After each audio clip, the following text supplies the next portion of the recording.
Saya ucapkan salam kepada Bu Gita. Perkenalkan, nama saya Leonora Valeri dari kelas 10 MIPA 1 nomor absen 12. Di video kali ini, saya akan menjelaskan tentang virus hepatitis.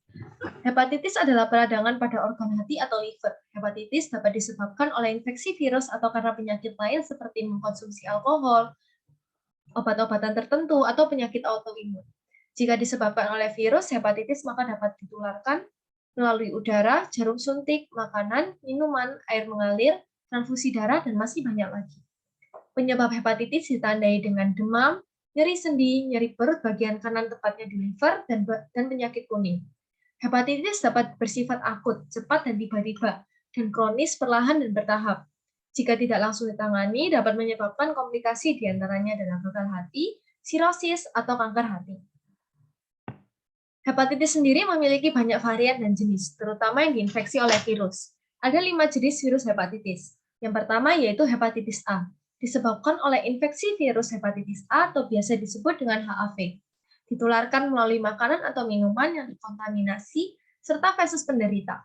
Hepatitis A juga mengandung virus HAV. Namun virus ini merupakan infeksi kronis yaitu perlahan dan bertahap, dan dapat disembuhkan dengan antibodi atau vaksin. Yang kedua yaitu hepatitis B, disebabkan oleh infeksi virus hepatitis B atau biasa disebut dengan HBV. Hepatitis B ini dapat ditularkan secara kontak langsung dengan cairan tubuh penderita, seperti keringat, urin, transfusi darah, dan cairan alat kelamin. Yang ketiga yaitu hepatitis C, disebabkan oleh infeksi virus HCV. Virus ini juga ditularkan melalui cairan tubuh. Selain itu, dapat juga terjadi saat berhubungan seks tanpa kondom atau menggunakan jarum suntik bekas. Dapat juga bawaan lahir ketika seorang ibu menderita hepatitis C, bayi tersebut juga pastinya akan tertular penyakit ini melalui jalur lahir persalinan. Hepatitis C ini tidak ada gejalanya, namun setelah berpuluh-puluh tahun baru terdeteksi. Biasanya karena sudah parah, belum ada vaksin untuk penyembuhan hepatitis C, namun hanya pemberian interferon sebagai penghambat. Yang keempat yaitu hepatitis D. Disebabkan oleh infeksi virus HDV, hepatitis D ini jarang terjadi. Namun sekalinya penderita terkena, maka dapat menjadikan penyakit yang serius. Hepatitis D ini tidak bisa berkembang biak tanpa adanya virus hepatitis B. Maka orang yang memiliki hepatitis B memiliki resiko terkena hepatitis D juga.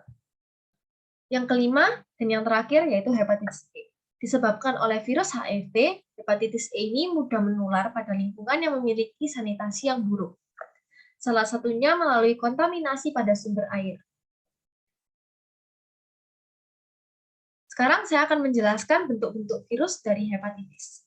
Yang pertama yaitu bentuk virus dari hepatitis A adalah picornavirus, yang merupakan famili dari Picornaviridae dalam ordo Picornavirales. Vertebrata termasuk manusia merupakan inang alami dari virus ini, dengan genom berupa RNA positif utas tunggal yang berbentuk linear. Virus ini tidak memiliki selubung, tapi mampu bertahan hidup di lingkungan dengan pH dan suhu yang rendah.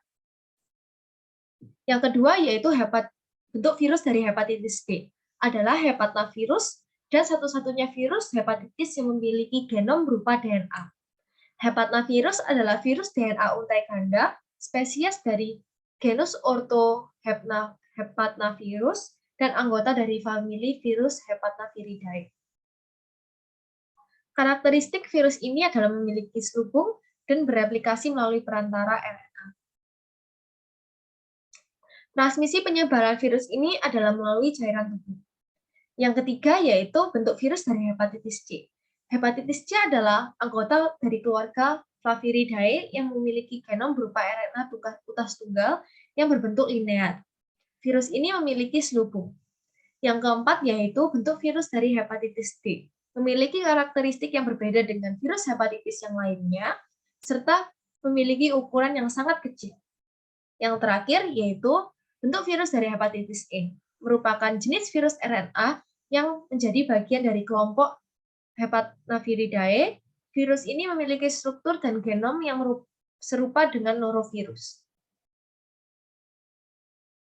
Penderita hepatitis biasanya tidak merasakan gejala apapun, sampai pada akhirnya terjadi kerusakan dan gangguan fungsi hati. Masa inkubasi virus ini adalah sekitar 2 minggu hingga 6 bulan. Gejala umum dari hepatitis adalah mual, muntah, demam, kelelahan, feses berwarna pucat, urin berwarna gelap, nyeri perut, nyeri sendi, kehilangan nafsu makan, serta mata dan kulit berubah menjadi kekuningan. Lakukan pemeriksaan ke dokter jika terjadi gejala yang seperti saya sebutkan tadi. Pengobatan yang cepat dilakukan membuat penyakit tidak berkembang lebih kompleks. Jika urin Anda berwarna gelap atau mata dan kulit berubah menjadi kekuningan, maka perlu segera ke dokter. Lakukan tindakan dan meminum obat-obatan yang dianjurkan oleh dokter. Setelah didiagnosa oleh dokter memiliki penyakit hepatitis, maka harus melakukan pengobatan. Pengobatan disesuaikan dengan tingkat keparahan jenis dan jenis hepatitis kondisi pasien. Hepatitis dapat cepat sembuh dengan sendirinya jika penderita memiliki antibodi yang kuat dan imun yang baik. Pengobatan hepatitis bertujuan mengatasi infeksi, meredakan gejala, dan mencegah terjadinya komplikasi. Berikut adalah pengobatan yang biasa dokter berikan kepada penderita hepatitis. Yang pertama yaitu pemberian interferon. Obat ini biasanya disalurkan melalui infus dan dilakukan setiap minggu dalam waktu 1 tahun untuk mencegah perkembangan virus kambuh. Yang kedua yaitu pemberian obat imunosupresan untuk hepatitis yang disebabkan oleh autoimun, maka biasanya dokter memberikan obat ini. Yang ketiga yaitu pemberian obat antivirus. Biasanya diberikan kepada penderita hepatitis B atau C. Obat-obatan ini bertujuan untuk menghambat pertumbuhan dan perkembangan virus dengan mekanisme yang berbeda-beda. Yang terakhir yaitu transplantasi hati. Hepatitis adalah penyakit yang menyerang hati. Maka dari itu, hepatitis yang sudah berat, maka biasanya dokter akan menganjurkan untuk transplantasi hati karena fungsi hatinya yang sudah tidak bekerja dengan baik. Lebih baik mencegah daripada mengobati. Maka dari itu, apa saja sih yang bisa kita lakukan biar kita tidak terkena virus ini? Yang pertama, yaitu rajin mencuci tangan setelah bepergian dan sebelum makan. Yang kedua, menggunakan barang pribadi dan tidak berbagi dengan orang lain, seperti handuk, sikat gigi, alat makan, dan lain-lain. Yang ketiga, tidak berbagi makanan kepada penderita atau orang yang kita tidak kenal penyakit dan riwayatnya. Yang keempat, menjaga jarak kepada penderita, tidak memegang cairan tubuh penderita atau feses. Penderita secara sengaja maupun tidak sengaja. Jika memerlukan untuk memegangnya, maka cuci tangan dengan bersih sebelum memegang hal yang lain. Yang terakhir yaitu tidak melakukan seks bebas atau berganti-ganti pasangan. Sekian presentasi virus hepatitis dari saya. Terima kasih.